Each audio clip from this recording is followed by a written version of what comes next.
নমস্কার বন্ধুরা, কৃষ্ণার রান্নাঘরে সবাইকে স্বাগতম।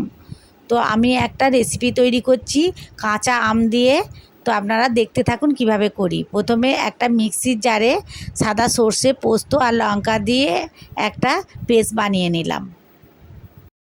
আমটা লম্বা লম্বাভাবে কেটে নিলাম, কেটে ধুয়ে রেখে দিলাম। এবার কড়ার মধ্যে তেল দিলাম, একটা শুকনো লঙ্কা দিলাম, ফোড়নটা এবার লাল হয়ে গেছে, আমগুলো দিয়ে দিলাম, দিয়ে নেড়ে নিয়ে আদা রসুন বাটা 1 চামচ দিয়ে দিলাম, দিয়ে ভালো করে কষিয়ে নেব।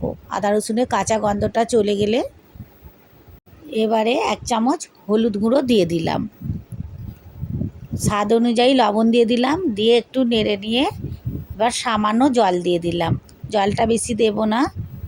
এরপর ফুটে গেলে আমি 1 চামচ চিনি দেব। চিনিটা আমি বেশি দেব না, এতে টক হবে, তো আমি চিনিটা কম দেব। আপনারা যদি চিনি বেশি খেতে চান তো চিনি বেশি দেবেন। দেখুন কত সুন্দর কালার এসেছে।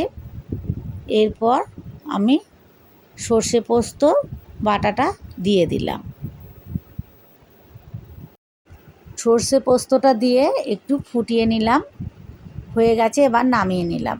দেখুন বন্ধুরা কত সুন্দর কালার এসেছে। তো এই কাঁচা আমের ঝাল আচারি রেসিপিটা কেমন লাগলো বাড়িতে একবার ট্রাই করে দেখবেন, অবশ্যই ভালো লাগবে।